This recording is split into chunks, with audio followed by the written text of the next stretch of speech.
एयरबिक respiration में क्या होता है, जिसमें प्रेजेंस हो किसकी, ऑक्सीजन की। एक ऐसे फॉर्मेटेशन को समझाने के लिए बहुत ही आसान एग्जांपल मैं लेता हूं। ये आप सभी जब वर्कआउट करते हैं तो थोड़े कुछ समय के बाद आपकी जो मसल से पेन करने लग जाती है। क्यों पेन करने लग जाती है? क्योंकि जो मसल से जो हमारी बॉडी है उसे ज्यादा अमाउंट में ऑक्सीजन चाहिए, लेकिन ज्यादा अमाउंट में ऑक्सीजन नहीं मिल पाता। नॉस्ट्रिल ने क्या किया, ऑक्सीजन ली, फेरनेक्स और लर्नेक्स के द्वारा ट्रैकिया के पास गई, पहुंच गई कैसे ना कैसे करके। अब ट्रैकिया क्या करेगा, trachea carry oxygen to lungs, ये ऑक्सीजन को लंग्स तक पहुंचाएगा ऑक्सीजन। और ये जो मैंने बबल्स लाइक स्ट्रक्चर बना रखा है, बैलून लाइक स्ट्रक्चर बना रखे ना, ये ये क्या जाते हैं, एल्वेली, जो कि बहुत ही इंपॉर्टेंट है। ये एल्वेली जो कि 2 नंबर में भी पूछा जा सकता है आपके एमसीक्यू में। आज का टॉपिक शुरू करने से पहले मैं उम्मीद करता हूं कि आप मेरी इस चित्रकला पे किसी भी प्रकार की टिप्पणी न करें। और रेस्पिरेशन हम शुरू करेंगे। और रेस्पिरेशन में आपको बता दूं कि स्टार्टिंग में आपको कुछ पॉइंट्स, ऐसे कुछ बातें हो सकती हैं जो कि आपको इस टॉपिक को समझने के लिए मुश्किल बना देंगी, लेकिन मैं आपसे गारंटी देता हूं, आप मुझ पर ट्रस्ट कीजिएगा। जब वीडियो का एंड होगा, जब यह टॉपिक खत्म होगा, आपके माइंड में 1% भी डाउट नहीं रहेगा। हर इंपॉर्टेंट क्वेश्चन, इसमें से जो क्वेश्चन बनेंगे वे भी मैं बताऊंगा बोर्ड एग्जाम के लिए। पिछले 10 से 12 साल के पेपर एनालाइज कर रखे, उसके अनुसार मैं बताता जाऊंगा कि कौन से क्वेश्चन पेपर में आ सकता है। और एक स्टार्टिंग में बात बता दूं, जो ये रेस्पिरेशन टॉपिक है विद डायग्राम 5 नंबर का आपके बोर्ड के एग्जाम में आ सकता है। मैं आपको बोल रहा हूं कि अपनी एनसीईआरटी में ब्रैकेट में यह बात जरूर लिख लेना कि 5 मार्क्स में और इम्पोर्टेंट है। और इसके अंदर से जो पॉइंट्स, जो क्वेश्चन बन सकते हैं मैं साथ साथ में बताता जाऊंगा। डाउट के लिए व्हाट्सएप ग्रुप का लिंक दे रखा है, उस वहां पर भी जाके आप व्हाट्सएप ग्रुप को जल्द से जल्द ज्वाइन कर ले भाई, ठीक है। और चलो तो शुरू करते हैं। न्यूट्रिशन हमने कंप्लीट कर लिया है। Life process biology first chapter का सेकेंड प्रोसेस हम देखेंगे रेस्पिरेशन पार्ट 2। देखिए रेस्पिरेशन का मतलब क्या होता है। रेस्पिरेशन से सिर्फ ये मतलब नहीं होता कि हमने सांस ली और सांस छोड़ दी, इनहेल एंड एक्सहेल। एक्सहेल का मतलब सिर्फ ये नहीं होता कि रेस्पिरेशन, इसका एक और प्रोसेस होता है, process of releasing energy from food and also involve breathing या फिर गैसेस एक्सचेंज। यहाँ पर लिख रखा है डेफिनेशन में, रेस्पिरेशन का काम एक और होता है। तो रेस्पिरेशन की डेफिनेशन, द प्रोसेस वह process of releasing energy from food, energy release करना किस में से, फूड में से, और साथ ही साथ आल्सो इन्वॉल्व ब्रीथिंग, ब्रीथिंग भी बोल सकते हैं, या फिर गैसेस एक्सचेंज, यानी सांस लेना और सांस छोड़ना, ऑक्सीजन लेना और एक्सहेल करना यानी कार्बन डाइऑक्साइड छोड़ देना। ये डेफिनेशन कहलाएगी रेस्पिरेशन। एनर्जी रिलीज करता है फूड में से, यह बात भी याद रखना, ठीक है। अब रेस्पिरेशन के 2 टाइप होते हैं, एरोबिक रेस्पिरेशन और इसका ठीक अपोजिट दूसरा टाइप होता है रेस्पिरेशन का। एरोबिक का ठीक अपोजिट है दूसरा टाइप एनएरोबिक रेस्पिरेशन। रेस्पिरेशन के 2 टाइप होते हैं, first type, second type. Aerobic respiration में क्या होता है, जिसमें प्रेजेंस हो किसकी, ऑक्सीजन की, जिसमें प्रेजेंस हो ऑक्सीजन की, ठीक है। ठीक इसका अपोजिट क्या है, एनएरोबिक, जो कि दूसरा टाइप है रेस्पिरेशन का। इसमें क्या है, एब्सेंस ऑफ ऑक्सीजन। एयरबिक में प्रेजेंस थी ऑक्सीजन की, इसमें है एब्सेंस ऑफ ऑक्सीजन। हमने यह तो जान लिया एब्सेंस एंड प्रेजेंस, लेकिन ये करते क्या है, इससे होगा क्या, ये एब्सेंस ऑक्सीजन की तो क्या होगा, अगर प्रेजेंस ऑक्सीजन की तो क्या होगा। देखिए अगर मैं एयरबिक रेस्पिरेशन की बात करूं, द प्रेजेंस ऑफ ऑक्सीजन, अगर प्रेजेंस है ऑक्सीजन की, अगर ऑक्सीजन है तो क्या होगा, जो फूड है वो कंप्लीटली ब्रेक डाउन हो जाएगा। जो हमने खाना खाया है वह बिल्कुल तरह क्या हो जाएगा, ब्रेक डाउन हो जाएगा, पूरा का पूरा complete break down, complete breakdown किसका, फूड का, कंप्लीट ब्रेकडाउन फूड का। अगर अच्छी तरह फूड ब्रेकडाउन होगा तो हमें क्या मिलेगी, उतनी ही ज्यादा एनर्जी मिलेगी। हमें क्या मिलेगी, एनर्जी हमें मिलेगी। लेकिन ठीक एरोबिक का अपोजिट क्या है, एनएरोबिक रेस्पिरेशन। इसमें क्या है, एब्सेंस ऑफ ऑक्सीजन। अगर ऑक्सीजन की एब्सेंस है, अगर ऑक्सीजन नहीं है तो जो फूड है वह इनकम्प्लीट ब्रेकडाउन, अच्छी तरह ब्रेकडाउन नहीं होगा, इनकम्प्लीट प्रोसेस रहेगा, अच्छी तरह जो फूड है ब्रेक डाउन नहीं हो पाएगा। अगर अच्छी तरह फूड ब्रेक डाउन नहीं हो पाएगा तो क्या होगा भाई, जो एनर्जी है वो क्या होगी, कम रिलीज होगी। जो एनर्जी है, इनकम्प्लीट ब्रेकडाउन हुआ, incomplete breakdown of food and the amount release is very less in anaerobic respiration. ठीक है, बात समझ में? ऑक्सीजन है तो ज्यादा रिलीज होगी एनर्जी, और ऑक्सीजन नहीं है तो कम रिलीज होगी एनर्जी, क्योंकि ब्रेकडाउन ऑफ फूड डिपेंड करता है इस चीज पर। ठीक है, अब यहाँ पर देखिए एनएरोबिक रेस्पिरेशन जब माइक्रो ऑर्गेनिज्म के अंदर होता है तो हम उसे बोलते हैं फर्मेंटेशन। हम एनएरोबिक रेस्पिरेशन को भी क्या बोल देते हैं? फर्मेंटेशन। अब इस फर्मेंटेशन के भी दो पार्ट होते हैं, यानी एनएरोबिक रेस्पिरेशन के भी दो टाइप होते हैं। First type alcoholic fermentation and lactic acid fermentation, बहुत ही इंपॉर्टेंट है। जो अल्कोहलिक फर्मेंटेशन इसका प्रोसेस मैं बताऊंगा, लेकिन जो ये किस चीज में जो अल्कोहलिक फर्मेंटेशन ये किस चीज में यूज किया जाता है बनाने के लिए? ये यूज किया जाता है बियर में, वाइन में, चीज में, जो कि हम सैंडविच से खाते हैं उसमें जो यूज होता है, उसकी बात यहाँ पर हो रही है। ये इसमें इस प्रोसेस में यूज किया जाता है बनाने के लिए। और दूसरा mostly take place in yeast. जो ये अल्कोहलिक फर्मेंटेशन है ज्यादातर किसके अंदर होता है? यीस्ट के अंदर होता है। YEAST इसके अंदर होता है, यीस्ट के अंदर होता है। और यीस्ट क्या है यह हम अगले चैप्टर में जानेंगे कि यीस्ट क्या है। फिलहाल के लिए आप इतना याद रखो। ठीक है, अब दूसरा है lactic acid fermentation. Lactic acid fermentation क्या होता है जो कि दूसरा टाइप है? तो ये होता है लैक ऑफ ऑक्सीजन। जो ऑक्सीजन है वो कम हो जाए, कहां पर? इन आवर मसल सेल्स, हमारे मसल सेल्स के अंदर क्या हो जाए? कमी हो जाए ऑक्सीजन की, जिसके कारण लैक्टिक एसिड और एनर्जी रिलीज होगी। इसको समझाने के लिए मैं बहुत ही आसान एग्जांपल लेता हूं। लैक्टिक एसिड फर्मेंटेशन को समझाने के लिए बहुत ही आसान एग्जांपल मैं लेता हूं कि आप सभी जब वर्कआउट करते हैं तो थोड़े कुछ समय के बाद आपकी जो मसल से पेन करने लग जाती है। क्यों पेन करने लग जाती है? क्योंकि जो मसल्स है, जो हमारी बॉडी है, उसे ज्यादा अमाउंट में ऑक्सीजन चाहिए, लेकिन ज्यादा अमाउंट में ऑक्सीजन नहीं मिल पाता है, लिमिटेड ही ऑक्सीजन मिल पाता है। ठीक है, तो उसके कारण जब कमी हो जाती है ऑक्सीजन की, कहां पर? In our muscle cells. जब हम वर्कआउट करते हैं तो हमारी मसल्स पेन करने लग जाती। क्यों करने लग जाती? क्योंकि हमारे मसल्स के अंदर क्या रह गया? लैक ऑफ ऑक्सीजन की कमी हो गई, और जिसके कारण जो लैक्टिक एसिड है वो फॉर्म हो जाता है और साथ ही साथ एनर्जी फॉर्म हो जाती है। ठीक है, ठीक है, यह बात समझ में आई। इससे अच्छा तरीका, इससे अच्छा एग्जांपल नहीं मिलेगा इसे समझाने के लिए। अब देखो, अब मैं आपको बात बता दूं कि मैंने बोला डेफिनेशन में रेस्पिरेशन की the process of releasing energy from food. जब फूड वह प्रोसेस जिसके द्वारा फूड में से एनर्जी एनर्जी या फिर हम ग्लूकोज भी लिख सकते हैं, ग्लूकोज रिलीज हो, कहां से? फूड में से। ठीक है, फूड से मोस्टली क्या रिलीज होता है? एनर्जी और ग्लूकोज। हम ग्लूकोज या फिर एनर्जी दोनों चीज बोल सकते हैं, ये रिलीज होता है फूड में से सबसे ज्यादातर। तो यहाँ पर देखिए, यहाँ पर देखिए ग्लूकोज जो कि हमें फूड से मिला, जो कि 6 कार्बन मॉलिक्यूल होता है। अब ये क्या है? जो 6 कार्बन मॉलिक्यूल है, जो ये ग्लूकोज जिसे हम बोल रहे हैं, ये क्या हो गया? ये कहां से मिला? हमें फूड से मिला। ठीक है, तो ये ग्लूकोज प्यूरवेट PYRUVATE इसमें कन्वर्ट हो जाता है, जो कि 3 कार्बन मॉलिक्यूल होता है और साथ में एनर्जी भी रिलीज होती है। कहां पर कन्वर्ट हो जाता है? कब कन्वर्ट हो जाता है? जो हमारे सेल्स है ना, जो हमारे बॉडी सेल्स है उसके अंदर होता है साइटोप्लाज्म। उसके अंदर होता है साइटोप्लाज्म। जो ग्लूकोज है उस साइटोप्लाज्म के अंदर जाने के बाद ये किस में कन्वर्ट हो जाता है? 3 कार्बन मॉलिक्यूल जिसे हम बोलेंगे प्यूरवेट।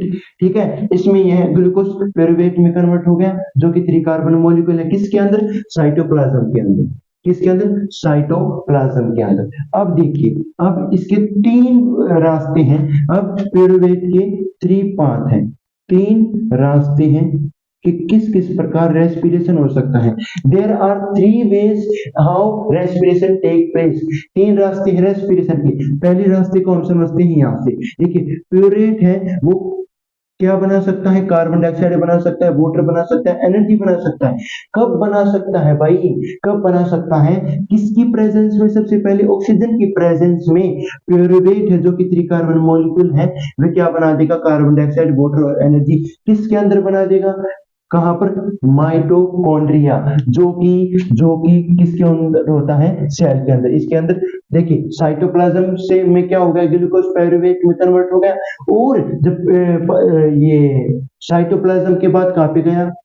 कहाँ पर गया, जो प्यूरुवेट कन्वर्ट होने के बाद देखिए ग्लूकोज साइटोप्लाज्म के अंदर प्यूरुवेट में कन्वर्ट हुआ।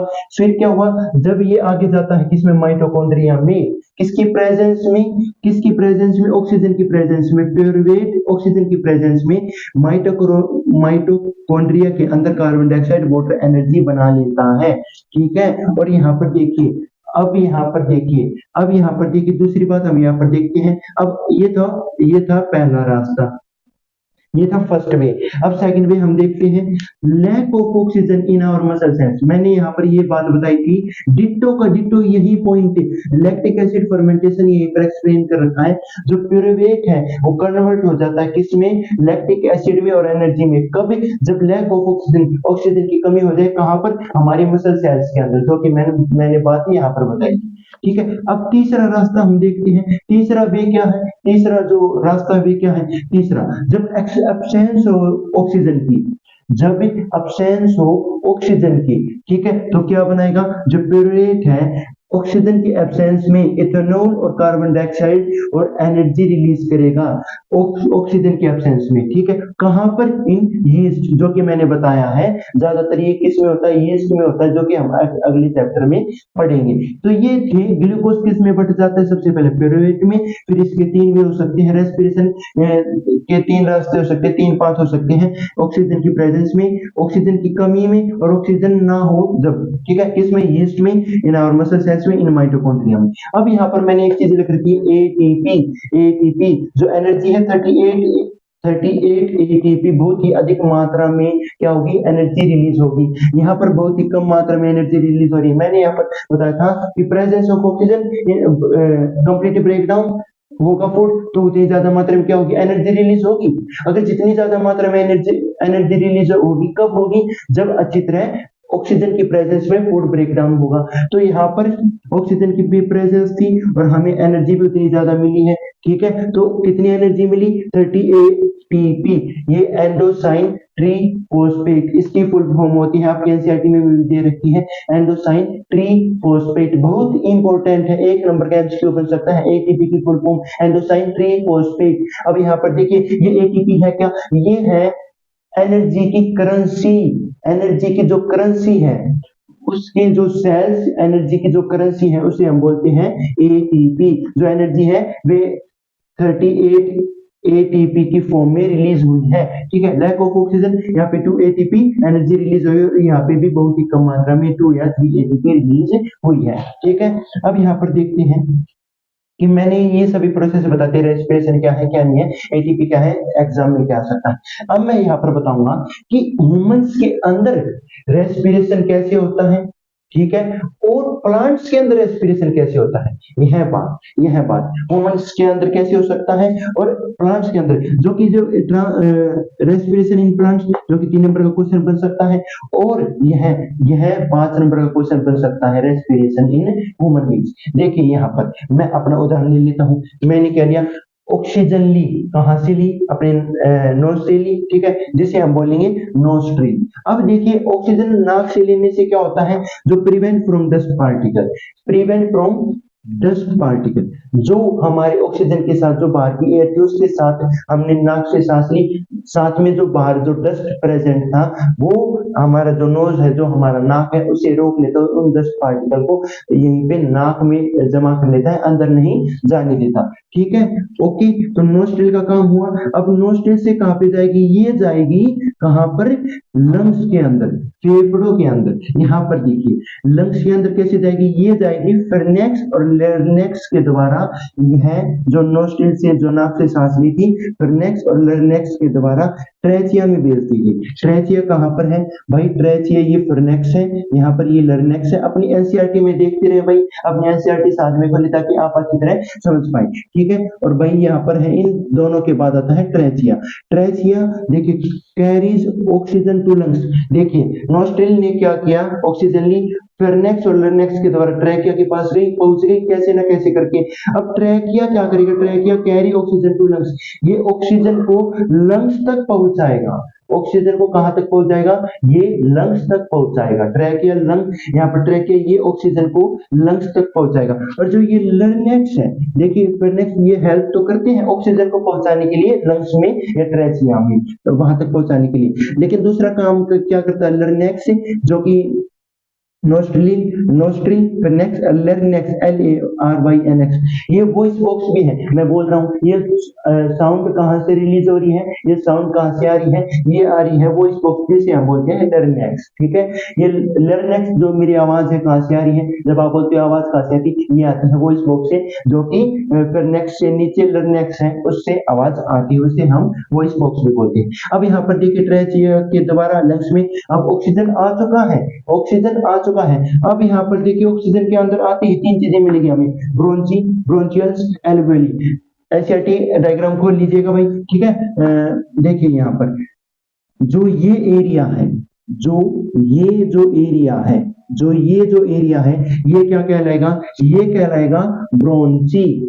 ये क्या कहलाएगा, ये कहलाएगा ब्रोंची। ठीक है, और ये जो एरिया है, ये अब जिसके द्वारा, ये तो था भाई ब्रोंची। ठीक है, अब जिसके द्वारा ये लंग्स के अंदर घुस रहा है ऑक्सीजन, ये ब्रोंची। अब देखिए ये जो एरिया है, ये कहेगा ब्रोंचियोल्स, ये क्या कहलाएगा ब्रोंचियोल्स। और ये जो मैंने बबल्स लाइक स्ट्रक्चर बना रखा है, बैलून लाइक स्ट्रक्चर बना रखे ना, ये कहलाते हैं एल्वेली, जो कि बहुत ही इंपॉर्टेंट है। ये एल्वेली जो कि 2 नंबर में भी पूछा जा सकता है, आपके एमसीक्यू में भी पूछा जा सकता है, बहुत ही इंपॉर्टेंट है। ठीक है, तो भाई यहाँ पर देखते जाओ, ऑक्सीजन ट्रैकिया ने लंग्स तक भेजा। अब यहाँ पर ब्रोंची से ट्रैकिया ने ब्रोंची के पास भेजा, जो कि यहाँ पर है। ब्रोंची कहाँ पर भेजेगा ऑक्सीजन, ब्रोंचियल्स के पास, जो कि यहाँ पर है। अब ब्रोंचियल्स कहाँ पर ऑक्सीजन भेजेगा, ये भेजेगा एल्वेली, जो कि क्या है, एल्वेली के पास यहाँ पर क्या आ गया, ऑक्सीजन आ चुका है, जो कि क्या है, साइट भी है गैसेस ऑफ एक्सचेंज की। क्या है, एल्वेली क्या है, साइट है। ये किस चीज की साइट है, गैसेस एक्सचेंज की क्या है, साइट भी है। ठीक है, अब कैसे भाई, मैंने ब्रोंची, ब्रोंचियल्स और एल्वेली। अब यहाँ पर देखिए, जब एल्वेली के अंदर जो मैंने सांसें ली, तो क्या होगा, एल्वेली के अंदर जब वो हमने सांसें ली, एल्वेली के अंदर पहुंचते ही हमारी जो चेस्ट है वो क्या हो जाती है, चौड़ी हो जाती है। ठीक है, और जब वापस जब हम कार्बन डाइऑक्साइड रिलीज करते हैं, कैसे करते हैं ये प्रोसेस बताऊंगा। तो हमारी जो बॉडी है वे क्या हो जाती है, जो हमारी चेस्ट है वे वापस क्या हो जाती है, सिकुड़ जाती है, कॉन्ट्रैक्ट हो जाती है। ठीक है, तो यहाँ पर देखिए, जब ऑक्सीजन एल्वेली के अंदर पहुंचा तो हमारी जो चेस्ट है वे क्या हो गई, फूल जाती है, चौड़ी हो जाती है। और जब वापस कार्बन डाइऑक्साइड निकला, ऑक्सीजन से कार्बन डाइऑक्साइड निकला, तो वापस कॉन्ट्रैक्ट यानी सिकुड़ जाती है। अब यहाँ पर देखिए, साइट गैसेज एक्सचेंज, इससे क्यों बोला मैंने, एल्वेली की जो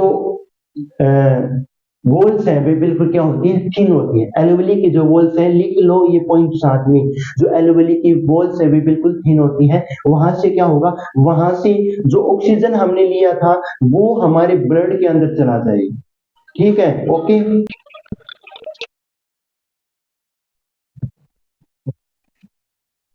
ठीक है, जो ऑक्सीजन है वो हमारे ब्लड के अंदर चला जाएगा, और जो ब्लड में कार्बन डाइऑक्साइड प्रेजेंट था वो एल्वेली के द्वारा हमारे लंग्स में पहुंच जाएगा, और लंग्स से ट्रैकिया में, फिर ऐसे प्रोसेस करते करते वापस हमारे नोस्ट्रिल से क्या निकलेगा, कार्बन डाइऑक्साइड निकलेगी। हमने ऑक्सीजन क्या थी, ली थी, ऑक्सीजन हमने ली और कार्बन डाइऑक्साइड हमने क्या किया, रिलीज किया।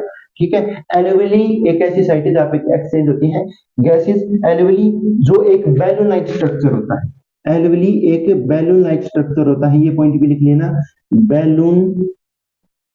Balloon like structure. इसका स्ट्रक्चर एक गुब्बारे जैसा होता है, और इसकी जो वॉल्स है वे बिल्कुल क्या होती है, थिन होती है, पतली पतली होती है, जिसके द्वारा ऑक्सीजन ब्लड में जाता है और ब्लड से कार्बन डाइऑक्साइड हमारे यहाँ पे लंग्स में पहुंचती है, और इसके द्वारा लंग्स से फिर ट्रैकिया से और नोस्ट्रिल से बाहर निकल जाता है। ये प्रोसेस था कहाँ का भाई, रेस्पिरेशन का ह्यूमन बींग्स में। अब हम देखेंगे रेस्पिरेशन प्लांट में कैसे होता है। रेस्पिरेशन प्लांट में कैसे होता है, फोटोसिंथेसिस के द्वारा प्लांट अपना ऑक्सीजन वे जो ग्लूकोज है वे बना लेते हैं। यह हमने न्यूट्रिशन में जान लिया था, न्यूट्रिशन में हमने यह बात जानी थी, वे ग्लूकोज ये बना लेते हैं। लेकिन जब ये प्लांट ऑक्सीजन के साथ कंबाइन होता है तो क्या बनाता है, जब ये ग्लूकोज है C6H12O6 क्या है, ग्लूकोज है, ठीक है। जब ये ऑक्सीजन के साथ कंबाइन होता है तो ये क्या बनाता है, ये बनाता है CO2 कार्बन डाइऑक्साइड, जिसे हम बोलते हैं वाटर यानी H2O, साथ में एनर्जी भी रिलीज करेगा। देखिए अब मैं सीधी बात बता दूं, रेस्पिरेशन कैसे होता है, इसमें 2 पॉइंट आएंगे। ट्री के रेस्पिरेशन में 2 पॉइंट आएंगे। पहला पॉइंट होगा कि गैसेस जो ब्रीथिंग या फिर गैसेस एक्सचेंज कैसे होता है ट्री में, ये होता है ट्रीज की लीव्स के द्वारा, ट्रीज के स्टेम के द्वारा, और जो ट्रीज हैं उनके अंदर जो ट्रीज की जड़ी होती है, जो रूट्स होती हैं, उन पे जो हेयर होते हैं, रूट्स हेयर के द्वारा भी जो गैसेस एक्सचेंज होती रहती हैं। 3 चीजों के द्वारा गैसेस एक्सचेंज होती हैं, stem, leaves and roots hair के द्वारा जो gases exchange take place in tree. अब दूसरा पॉइंट हम जानेंगे कि ये एनर्जी कैसे बनाते हैं। तो यहाँ पर देखिए ग्लूकोज ने ऑक्सीजन के साथ कंबाइन किया तो क्या बना, कार्बन डाइऑक्साइड हमें मिला, वाटर हमें मिला, एनर्जी हमें मिली। यहाँ पर एनर्जी हमें मिल चुकी है तो भाई यही कहलाएगा रेस्पिरेशन इन प्लांट। तो पूरा टॉपिक हमने बहुत अच्छी तरह कवर कर लिया है। अब हम चलेंगे नेक्स्ट टॉपिक, ट्रांसपोर्टेशन, जो कि एक तीसरा प्रोसेस, उसके बाद लास्ट प्रोसेस रहेगा एक्सीडेशन। तो इसे हम कवर करेंगे नेक्स्ट पार्ट में। अगले पार्ट के लिए तैयार रहना, जल्द से जल्द मैं वीडियो अपलोड करूंगा। Thank you.